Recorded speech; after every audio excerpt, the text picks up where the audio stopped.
This week on the Digital Marketing Scoop, I am talking with Ryan Clarke, the Digital Marketing Manager with STATSports. So during the Euro 2020 tournament, STATSports had a massive viral moment when Artem Dovbyk, the Ukrainian player, whipped off his top and revealed STATSports product underneath. So I'm going to be chatting to Ryan all about that moment, how the company capitalized on it and how they capitalized on it from a digital marketing perspective. So thanks so much to Ryan for joining me, and hope you enjoy this episode.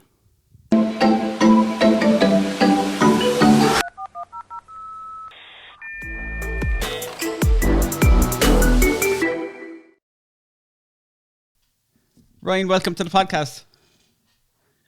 Thanks for having me. Yeah, great to be on.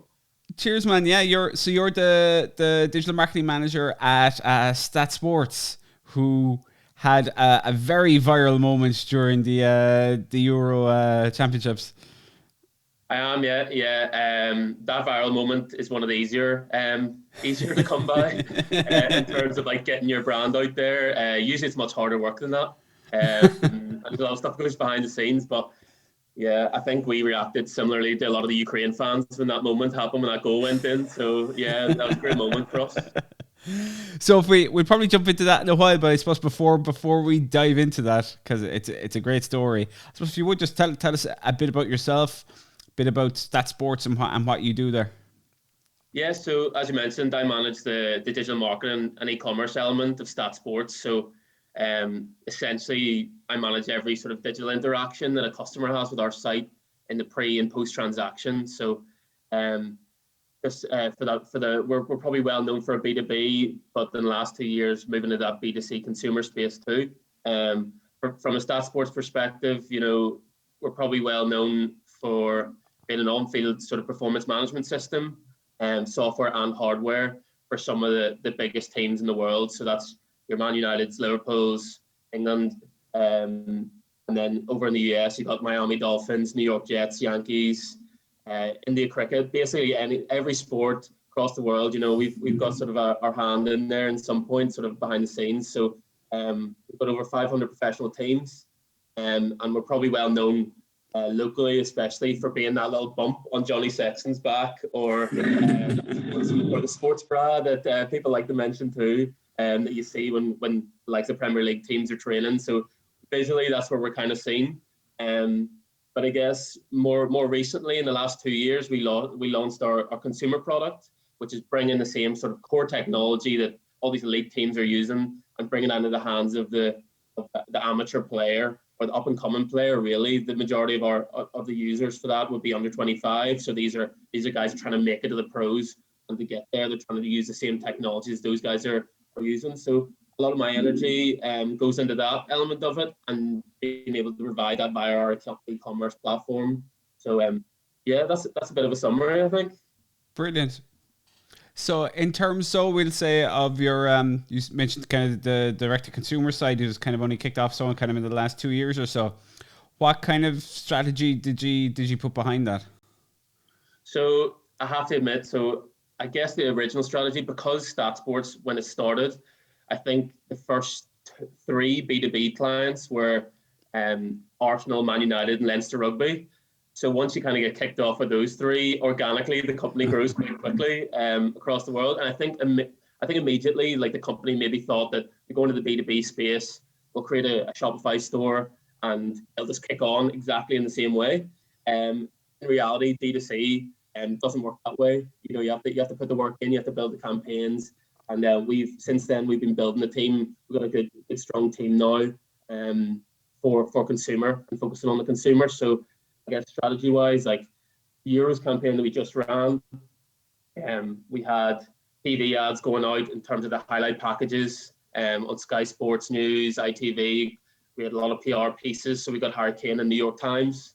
And then digitally, we've got a really good digital team.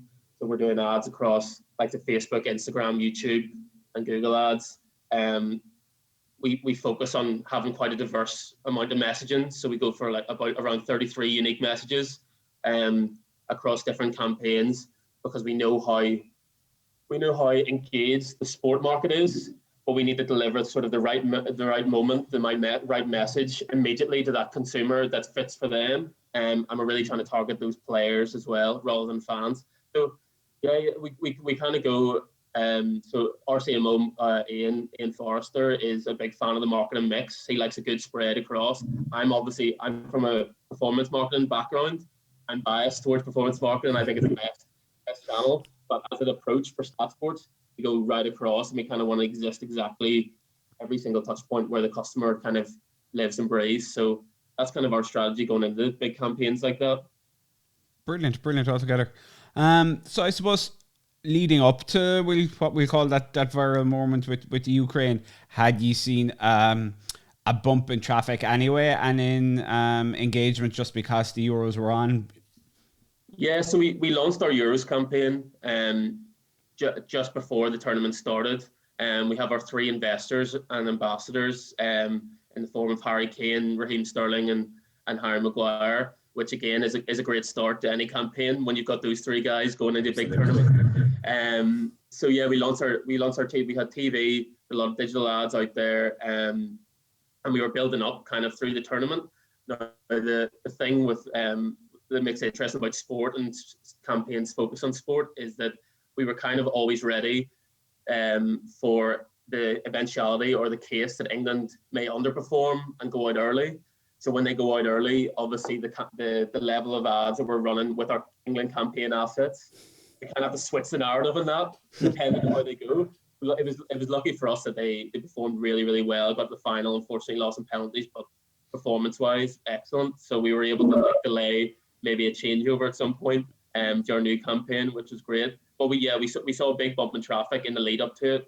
Our sales were great going into that viral moment, and then all of a sudden the Ukraine game goes ahead, the shirt comes off, and then STATSports is front and center, and it just shows the power of the Euros and tournaments like that. That although everyone's paying big money for these ad placements, I think it was for half time in the UK for one of these big Euros games is around 300k to pay for a one ad placement.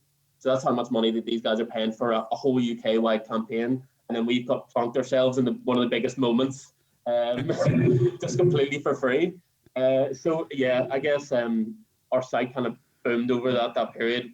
Straight after that happened, I think we saw around 30,000 people go on our site within the first couple of hours, and that's before PR kind of picked up on it, which the likes of the Sun, the Daily Mail, did articles on it, and yeah, sorry that I'm rambling on a little bit, but we've had viral moments before like this, and there's a big difference between them and this one in the case that I guess, like for example, Ronaldo posted out of the blue without any, I'd like to take the credit for it, but without any interaction from us, out of the blue, him training with his son wearing the STATSports kit, and on his Instagram, and obviously millions of followers on his Instagram. I think I had 31 million views, but in terms of revenue that we got off the back of it, there was very little in terms of a bump, because we didn't make people couldn't make the educational sort of the touch points between he's wearing this, what is it, what does it do, and maybe actually. Whereas when this came around, we had a full campaign leading up to it, so people already had an education of what it was before that moment happened, and that just maybe added a trust factor on top of it. When he took the shirt off, showed the STATSports vest, a lot of people then engaged with it for the first time. We had a TV ad that was set up literally just after the game as well, so people would have seen, okay, what is that? And then the TV ad that kind of reinforced that. And then we also had a big remarketing network kind of built in there as well, so that anyone who came on the site within that period of time was shown these educational ads with Dovbyk front and center with the vest on, saying, right, what is that bra? What does it do? And this is how you get it. So we're kind of trying to join the dots together, and it made a huge difference. Especially as we saw the brand search go up quite a bit, over 300%, and then our revenue went up by over 200%, I think, for that period versus 2020. So we were very pleased with it in terms of, we didn't want it to be a flashbang and what is this and then nothing off the back of it. We wanted to join the dots, education, and then obviously what I'm kind of interested in is the revenue that comes through at the other end, so I can hit my targets. So yeah. You're hitting a hugely important point there, I think, though, and it is the educational element on the product, because I think, and we're all guilty of it when we're working in a platform or in a product every day. We kind of tend to assume that people understand it, but it's so important to educate your audience on the product or service that you are offering. So in terms of that education, we'll say prior to that viral moment, how were you going about educating your audience on the products and the benefits to them? Yeah, so I guess a bit of background in our consumers. So we have we target players around the world. Really, UK is a huge market for us, and the US is a massive market for us in terms of people playing organized sport, and that's referee goalposts. So that's the kind of market that we go for. In terms of that buying journey for the consumer, our consumers take on average a month to make the decision between first interaction with the product, whether that's offline or online, and actual purchase, according to research that we've got. And then in that sort of 1 month period, they have around 4 touch points that we have with them. So we kind of see it and we break it down quite simply. And we probably got 4 strong opportunities to educate the customer before they make a decision. And I guess at the start of that, we go hard with the prospecting messaging. So in terms of YouTube and Facebook ads, Instagram ads, a really, really good way of us getting in front of the customer and getting that educational messaging. The problem for us is, I guess we went into Facebook down in Dublin, their offices, January, just before COVID, went through our campaigns, how we're looking to scale up, and they presented us their data with Nielsen, their joint studies, and they were presenting to us that essentially, I think it's 47% of people make a decision on an ad, on the value of an ad within the first 3 seconds, and I think that jumps to 74% within the first 7 seconds. So we were looking at our ads, kind of saying, well, we've got all these benefits for the customer, all these reasons why they would buy it, but we're cramming them all in to this kind of prospecting ad and expecting them to engage with the whole way through and say like, yes, these are all great reasons. When instead we were kind of thinking, oh, okay, if we want to scale up, we have to simplify the message down into very, very simple segments and why would they want to buy this product? And then put them out to different broad audiences with different optimizations to kind of see which one resonates the most with the customer. And based on their return on ad spend for that particular ad, we'll either like invest heavier in that form of ad, or in the next campaign, we'll create more ad sets or more creative around that specific messaging. So I guess for us, it's a diversity of messaging for education, measuring what actually resonates with the customer, and then going all in that kind of messaging. So yeah, education is a harder one for us because it's not one of those simple things. Like if you're buying a sofa, everyone knows the features of a sofa. Like it's like, you're looking for comfort, you're looking for like the style in your house. It's very, very simple to advertise, but for us, we have a long education period, and that means that we have to educate, nurture, and then eventually sort of push that sales message maybe further down the funnel and get them across the line. But it keeps it interesting, and definitely from a sport perspective, it's great for us because you can have a mix of aspirational messaging because people are wanting to go pro, take themselves to the next level, but also like training itself is quite intrinsic in terms of you don't necessarily have to be an extrovert and have to be a big boisterous, like I want to go pro, I'm going to be the best ever. And training is quite intrinsic, so having someone that's quite feature and like statistical minded, they might focus more on the feature-led benefits of a product like ours, and that will convert them too. So for me, it's good it's good because we can get a good diversity of messaging out, and we can see what actually resonates with each customer. And as you said, education is key, especially with a long nurture process for a customer buy. Yeah, definitely. As you say, with a long lead time, you want to be getting in front of him during that period and educating him as much as possible on the product. So let's say that night you're watching the Ukraine game. All of a sudden, top comes off. STATSports out in front of the world. Did you have to jump into action, or are you like, we've prepared for this moment, everything's good to go? Walk me through that moment. So yeah, I guess it's a bit of both. We do have a framework in place for not necessarily viral moments, but moments where top class players engage with our product so that we can get it in front of people. So a good example recently is that I think Liverpool released a video of Van Dijk running for the first time, coming back from injury. and there he's wearing the STATSports vest, he's wearing the pod, and he's just running. I think at a cool soundtrack over the back of it, and we immediately like have a framework in place that all we have to do is take that asset, that creative asset, and place it into our kind of ad framework and get that message in front of as many people as possible. So we, in a way, we do have a framework for viral moments, but for this, I think it's a little bit more special in terms of jumping to react to certain things. The problem with that was that we were all watching. It was RCMO's 40th birthday, and we were all watching the England game and the Ukraine game in the pub. So the reaction time, I think it's more of it's harder work when you've had maybe a couple of Guinness leading into a reaction campaign, or maybe it helps the creativity. I don't know. So we're reacting on the spot, big moments. So I guess for me, digitally, the framework was already put in place in terms of TV, and that was great because we knew Ukraine were wearing the pods the whole way through the tournament. We had the framework for the TV anyway, which came in the right moments. So you have to kind of be in it to win it when it comes to TV. If a moment like that happens, you want to be front and center if and when that happens, and sometimes it doesn't, sometimes it does. Digitally, our reaction was essentially, we knew that the search traffic was going to explode for Dovbyk sports bra, Ukraine sports bra, and we wanted to be front and center of that. So immediately we went Google ads, paid search ads. Brilliant. And we wanted to appear immediately above those articles and those searches, which understandably exploded, especially when they were shared in the PR world, with Daily Mail and The Sun. And then obviously the educational content with our remarketing campaigns, we wanted to use the assets that we had coming through of the game, and then with a really, really simple educational message of question, what is this sports bra?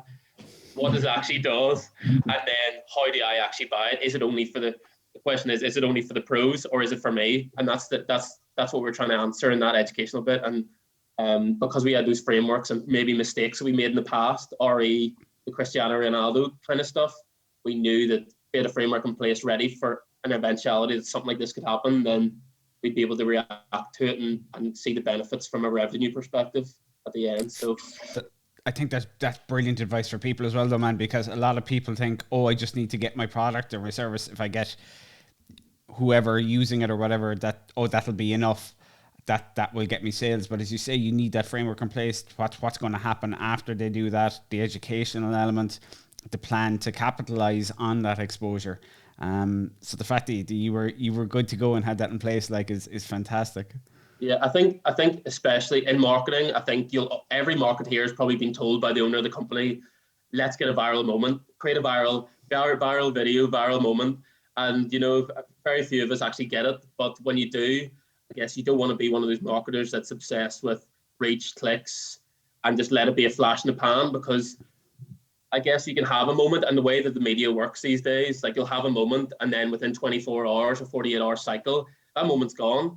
And what have you actually gathered from it? So you don't want it to be this one big flash of reach and like sessions on your site and it looks great and your monthly report is fantastic.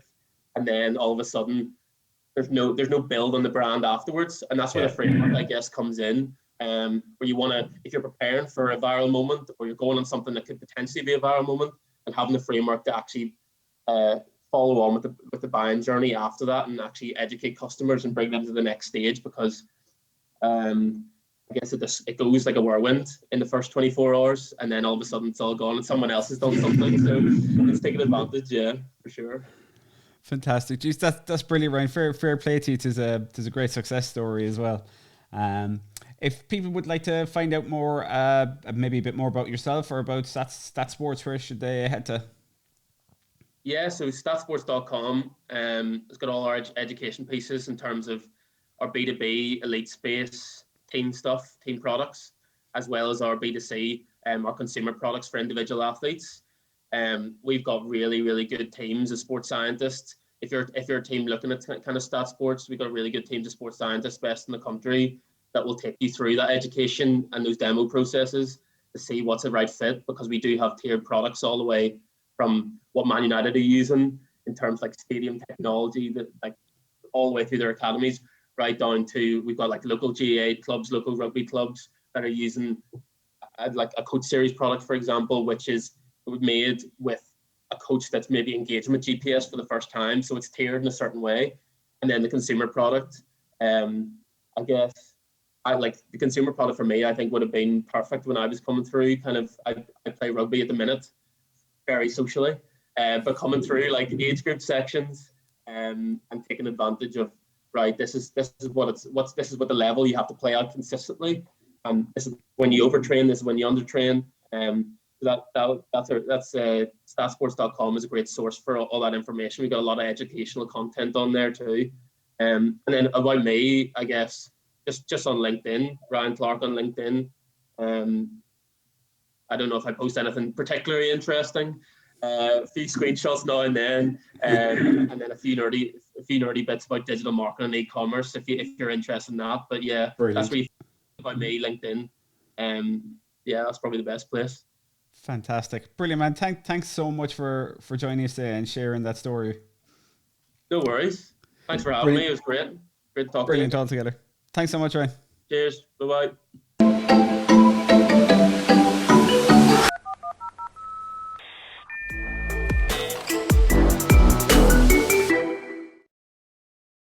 Thanks so much for listening to this week's episode of the Digital Marketing Scoop. I really hope you enjoyed it. If you haven't subscribed yet, please jump into your Apple Podcasts, your Google Podcasts, Spotify, whatever your favorite podcast platform is, and just make sure to follow and subscribe. Also, if you'd like to leave a review if you enjoyed the episode, I'd absolutely love for you to do that. We put out an episode every single week, all with digital marketing tips, case studies, ways to build your business with digital marketing.